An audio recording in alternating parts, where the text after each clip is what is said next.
Hi friends, welcome back to my channel. இன்னைக்கு நம்மளோட சேனலில் டிஎன்பிஎஸ்சியில் சிலபஸில் இருக்க முக்கியமான டாபிக் தான் பார்க்க போகிறோம். அது என்னென்னா விகிதம் மற்றும் விகிதாச்சாரம். இதில் சில சம்ஸ் நான் போட்டிருக்கேன், உங்களுக்கு இதை எக்ஸ்பிளைன் பண்ணலாம் அப்படின்றது தான் இந்த வீடியோ. நான் எனக்கு கொடுத்த அகாடமி புக்கிலேருந்து சம் போட்டிருக்கேன். அதுக்கப்புறம் ப்ரீவியஸ் கொஷின் பேப்பர்ஸில் வந்த சம்மும் நான் இதில் ஆட் பண்ணியிருக்கேன்.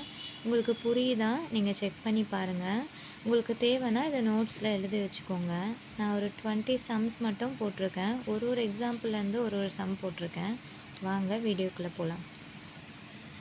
வாங்க, இந்த ஃபஸ்ட்டு சம் 20:5 விகிதத்தை எளிய வடிவில் காண்க அப்படின்னு இந்த கொஷின் கொடுப்பாங்க உங்களுக்கு. இதை எப்படி சால்வ் பண்ணலான்னு பார்க்கலாமா?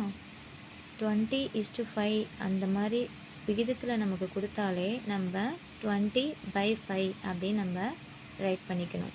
நெக்ஸ்ட்டு இதை என்ன வாய்ப்பாடால் நம்ம டிவைட் பண்ணலாம். இது 5 டேபிள்ஸால் நமக்கு 2 நம்பரும் டிவைட் ஆகுது. So 5 டேபிளால் அடித்தோன்னா 1, 4 5s are 20. அப்போ 4/1 அதை நம்ம 4:1 அப்படின்னும் நம்ம எழுதலாம். ஓகேவா? இதுதான் ஈஸியான மெத்தட். விகிதாச்சாரம்னா என்ன அப்படின்றதுக்காக இந்த சிம்பிள் சம் நம்ம கொடுத்துருக்கோம். இதே மாதிரி சிம்பிள் சம் பார்த்திங்கன்னா செகண்டுமே அதே தான். 500 கிராமுக்கும் 250 கிராமுக்கும் உள்ள விகிதம். அப்போ நம்ம ரெண்டுமே நமக்கு கிராம்னு கொடுத்துருக்காங்க. அப்போது 500/250, ஒரு 250 250, இது 2ஆல் அடித்தோன்னா நமக்கு 500. அப்போது 2/1 அதை நம்ம எப்படி எழுதலாம்? 2:1 அப்படின்னு நம்ம எழுதலாம். தேர்ட் சம் பார்த்திங்கன்னா நிறைய அகாடமிக்ஸ் புக்கில் கேட்டிருக்காங்க. ஸோ எனக்குமே ஒரு டெஸ்ட் பேட்ச் மாதிரி தான் கொடுத்துருக்காங்க. இந்த சம் நான் இன்னும் உங்களுக்கு போடலை. உங்களுக்கும் டைம் இருந்துச்சுன்னா நீங்கள் இதை ட்ரை பண்ணி பாருங்கள், ஆன்சர் வருதா அப்படின்றத பாருங்கள். நான் நெக்ஸ்ட் வீடியோவில் இதுக்கான ஆன்சர் நான் உங்களுக்கு கொடுக்குறேன். ஃபோர்த் சம் போகலாமா? இப்போ பார்த்தீங்கன்னா ₹1க்கும் 20 பைசாவுக்கும் உள்ள விகிதம். இது நமக்கு டிஎன்பிஎஸ்சியில் 2022 கொஷின் பேப்பரில் இந்த சம் கேட்டிருக்காங்க. இப்போது ₹1 இது இருக்குது, இது 20 பைசான்னு இருக்குது. இப்போ நமக்கு ஃபஸ்ட்டு சம்மில் என்ன கேட்டாங்க அப்படின்னா, செகண்ட் சம்மில் என்ன கேட்டாங்க அப்படின்னா 500 கிராம் 250 கிராம் கேட்டாங்க. ஓகேவா? இப்போ இதில் எப்படி கேட்டாங்க, இதுவுமே ருப்பீஸில் தான் கேட்டிருக்காங்க. ஆனால் இதில் பார்த்தீங்கன்னா ₹1க்கும் 20 பைசாக்கும் கேட்டிருக்காங்க. அப்படி இருக்கும்போது இந்த மாதிரி காமனாக இருக்கிறத தான் நம்ம ஈஸியாக போட்டுடலாம். இந்த மாதிரி காமனாக இல்லாததை நம்ம என்ன பண்ணணுமா, சேஞ்ச் பண்ணணும். எப்படின்னா இப்போ 20 பைசா இருக்குது. இப்போ பைசாவுக்கு நம்ம ₹1 சேஞ்ச் பண்ணலாம். எத்தனை பைசா உங்களுக்கு ₹1 வரும்? ₹1னா 100 பைசா வரும். ஓகேவா? அப்போ நம்ம பெரிய நம்பரை தான் நம்ம சேஞ்ச் பண்ணி போடும்போது நமக்கு ஈஸியாக ஆன்சர் கிடைக்க வாய்ப்பு இருக்குது. அப்போது ₹1 நம்ம 100 பைசா அப்படின்னு நம்ம போடுறோம். அப்போ 20 பைசா இருக்கா? அப்போ 100 பைசா பை 20 பைசா. 100 பைசாவை 20 பைசாவால் நம்ம டிவைட் பண்ணணும். அப்போ 1 இங்கே 5, 520 100. இப்போ 5/1. அப்போ நம்ம எப்படி எழுதலாம்? 5:1ன்னு எழுதலாம். இங்கே பாருங்கள், 4 ஆப்ஷன்ஸ் நமக்கு நம்ம கொஷின் பேப்பர்லேயே கொடுத்துருக்காங்க. அப்போ இதோட ஆன்சர் என்னது? 5:1. ஓகேவா? நெக்ஸ்ட் சம் போகலாம். இந்த கொஷினும் நமக்கு ரொம்ப ரொம்ப இம்பார்ட்டன்ட். ஏன்னா டிஎன்பிஎஸ்சியில் 2023 இந்த சம் கேட்டிருக்காங்க. இந்த சம்மை பொறுத்த வரைக்கும் 1 மீட்டருக்கும் 50 சென்டிமீட்டருக்கும் உள்ள விகிதம் கேட்டிருக்காங்க. இப்போ இதுலேயும் நமக்கு சேஞ்சஸாக தான் கேட்டிருக்காங்க. இது மீட்டரு, இது சென்டிமீட்டரு. அப்போ நமக்கு இதில் ஒரு ஃபார்முலா நம்ம அப்ளை பண்ணி ஆகணும். அப்போ ஒரு மீட்டர் எத்தனை சென்டிமீட்டர் அப்படின்றது நமக்கு தெரியணும். வேறு வழியே இல்லை, இதை நாங்கள் மெமரி பண்ணி தான் ஆகணும். ஒரு மீட்டருக்கு 100 சென்டிமீட்டர். இது நார்மலாகவே நம்ம ஸ்கூல் டேஸில் படிச்சிருப்போம். இருந்தாலும் இன்னொரு வாட்டி ரிவர்ஸ் பார்த்துக்கோங்க. அப்போ ஒரு மீட்டர் நம்ம 100 சென்டிமீட்டர் கண்டுபிடிச்சிட்டோம். இப்போ ரெண்டுமே சென்டிமீட்டரில் சேஞ்ச் ஆகிடுச்சா? அப்போது ஒரு மீட்டருக்கும் ஃபஸ்ட்டு நமக்கு என்ன கேட்டிருக்காங்க? ஒரு மீட்டருக்கு தான் கேட்டிருக்காங்க. அப்போது ஒரு மீட்டருக்கு என்ன கண்டுபிடிச்சோம்? 100 சென்டிமீட்டர் பை 50 சென்டிமீட்டர். நம்ம டிவைட் பண்ணும்போது நார்மலாக 2/1 2:1 வந்துடும். ஓகேவா? நெக்ஸ்ட்டு இதே மாதிரி தான் 3 மீட்டருக்கும் 200 சென்டிமீட்டருக்கும் உள்ள விகிதம் கேட்டிருக்காங்க. 3 மீட்டர். இப்போ ஒரு மீட்டர் நம்ம பார்த்தோம், 100 சென்டிமீட்டர்னு பார்த்தோம். அப்போ 3 மீட்டர் என்ன ஆகும்? கால்குலேட் பண்ணி பாருங்கள். 3 மீட்டருக்கு 300 சென்டிமீட்டர் வரும்.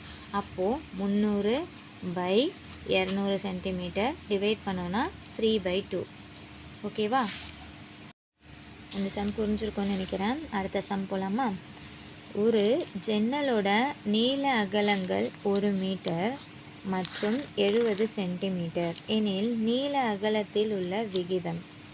இந்த சம்மும் நிறைய அகாடமி புக்கில் உங்களுக்கு கேட்டிருக்காங்க. நம்மளோட அகாடமி புக்லேயும் வந்திருக்கு. இப்போ வந்து இந்த சம் நம்ம பார்த்துடலாம். இதுக்கான ஆப்ஷன்ஸும் நமக்கு கொடுத்துட்டாங்க. இப்போது 1 மீட்டர் எவ்வளோ? 100 சென்டிமீட்டர்.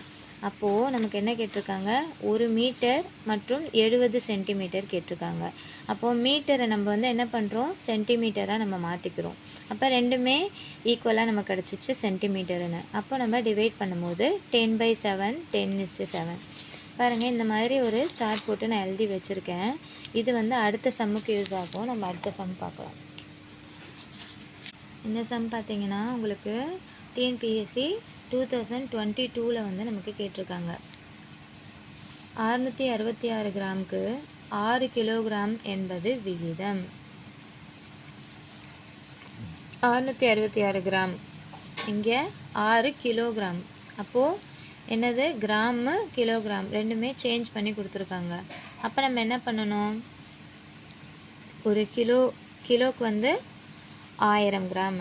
அப்போ 6 கிலோக்கு என்ன வரும்? 6000 கிராம். ஓகேவா? 6000 கிராம் நம்ம சேஞ்ச் பண்ணிட்டோமா? இப்போது 666/6000 நம்ம டிவைட் பண்ணோன்னா 111.1000. இதுதான் ஆன்சரு. இங்கே இருக்காங்க, இதுதான் ஆன்சரு. இதுவுமே நமக்கு வந்து கொஷின் டிஎன்பிஎஸ்சி கேட்டிருக்காங்க. இந்த கொஷின் பார்த்தீங்கன்னா குரூப் 2ல் கேட்டிருக்காங்க. 3 கிலோமீட்டருக்கும் 300 மீட்டருக்கும் இடையே உள்ள விகிதம். இப்போது இதுக்கான ஃபார்ம்லாம் நமக்கு தெரியணும். நார்மலாகவே நமக்கு தெரியும். 3 கிலோமீட்டர் அப்படின்னா நமக்கு எவ்வளோ வரும்? 3000 மீட்டர் வரும். அப்போ 1 கிலோமீட்டருக்கு 1000 மீட்டர். ஓகேங்களா? அப்போது 3 கிலோமீட்டருக்கு 3000 மீட்டர். அப்போ நம்ம டிவைட் பண்ணோன்னா 3000/300 டிவைட் பண்ணோன்னா 10:1 நமக்கு கிடைக்கும். இதோட ஆன்சர் வந்து இது.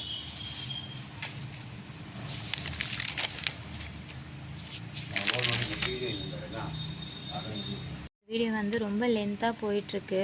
அதனால் இந்த சம்மோடு நம்ம முடிச்சிடலாம். நெக்ஸ்ட் வீடியோவில் வந்து நான் இதுக்கு முன்னாடி இருந்த சம்மு நெக்ஸ்ட் ஒரு 10 சம் போட்டு நான் உங்களுக்கு வந்து அப்லோட் பண்ணுறேன். இப்போ பாருங்கள், இந்த மாதிரியும் நமக்கு வந்து சம்ஸ் கொடுப்பாங்க அப்படின்றதுக்கு இது ஒரு எக்ஸாம்பிள் சம்மாக நான் கொடுத்துருக்கேன். இந்த மாதிரி சம்ஸை வந்து நம்ம எப்படி அட்டென்ட் பண்ணலாம் அப்படின்றத பார்க்கலாமா? ஏபி A/B வந்து 3:4 கொடுத்துட்டாங்க. B/C வந்து 8:9 கொடுத்துட்டாங்க. ACயின் மதிப்பு கேட்டிருக்காங்க. ஓகேவா? இப்போ இதை எப்படி கண்டுபிடிக்கலாம்? இதுக்கு ஆப்ஷன்ஸ் இங்கே கொடுத்துருக்காங்க. இப்போது ABC நம்ம நாமளாக எழுதிக்கலாம். அப்போது ஏவோட மதிப்பு என்ன நம்ம பார்த்தோம்? ஏவோட மதிப்பு 3:4. அப்போது 3:4 நம்ம எழுதிக்கலாம். நெக்ஸ்ட்டு பிசியோட மதிப்பு என்னது? 8:9. அப்போது பிசி அதுக்கு நேராக நம்ம வந்து 8:9 அப்படின்னு எழுதிக்கணும். ஓகேவா? நமக்கு அப்போது சியோட மதிப்பு வந்து தெரியாது. அப்போது பி இருக்கு இல்லையா, அதோட மதிப்பு தான் சிக்கும் வரும். அப்போது இந்த 4ஐ நம்ம இங்கே எழுதிக்கிறோம். அப்போது இங்கேயும் நமக்கு வந்து எந்த மதிப்பும் இருக்காது. ஓகேவா? ஏக்கும் நமக்கு எந்த மதிப்பும் இருக்காது. அப்போது பியில் இருக்க மதிப்பை நம்ம இங்கே 8ன்னு எழுதிக்கிறோம். ஓகேவா? உங்களுக்கு புரியுதா? இது வந்து ஷார்ட்கட் மெத்தடு. உங்களுக்கு இது ஓகே அப்படின்னா இதை அப்ளை பண்ணிக்கோங்க. இல்லை இது வந்து நம்ம எப்படி போடலாம் அப்படின்ற சம்மும் நான் உங்களுக்கு வந்து நெக்ஸ்ட்டில் அப்லோட் பண்ணுறேன். இதை ஷார்ட்கட்டாக நம்ம எப்படி ஞாபகம் வச்சுக்கலாம், நம்ம டைம் சேவ் பண்ணுற மாதிரி எப்படி போடலான்னா இந்த மாதிரி போடலாம். இப்போ நம்ம என்ன பண்ணுறோம்? ஏ ஃபுல்லாக நம்ம மல்டிப்ளை பண்ணுறோம். மல்டிப்ளை பண்ணால் 3 8s are 24. ஓகேவா? பியை மல்டிப்ளை பண்ணால் 32, சியை மல்டிப்ளை பண்ணால் 36. ஓகேவா? இந்த 3 மதிப்பு நமக்கு கிடைக்குது. நமக்கு என்ன தேவை? A/C தான் நமக்கு தேவை. அப்போது ஏவோட மதிப்பு என்ன? 24. அதை நம்ம போட்டுக்கிறோம். இஸ்ட்டு போட்டு சியோட மதிப்பு 36. இப்போ நம்ம அடிக்க முடிஞ்சால் நம்ம வந்து அடிச்சுக்கலாம். அப்போ 2 டேபிளால் நம்ம அடிக்கும்போது 2:3. 2:3 ஆன்சர் இருக்குங்களா? 2:3. அப்போது இங்கே பாருங்கள், அடுத்த ஆப்ஷனு 3:2வும் இருக்குது நமக்கு. எதனால 3:2 நம்ம போடலை, நீங்கள் ஏசி அந்த மாதிரி போட்டால் இந்த வேல்யூ வந்து நம்ம போடுவோம். இதுவே இப்படியும் கேட்பாங்க, C:Aவோட மதிப்பு என்ன அப்படின்னு கேட்பாங்க. அப்போ நீங்கள் என்ன பண்ணணும், இதே மாதிரியே போட்டு ஃபஸ்ட்டு எடுத்த உடனே நம்ம சியோட மதிப்பு அதுக்கப்புறமா ஏவோட மதிப்பு போட்டு நம்ம அடித்து அந்த ஆன்சர் நம்ம போடணும். ஓகேவா? இந்த மாதிரி சேஞ்ச் பண்ணி கொடுத்தாலும் நமக்கு ஆன்சர் கண்டுபிடிக்க தெரியணும். ஓகே, நெக்ஸ்ட் வீடியோவில் பார்க்கலாம். பாய்.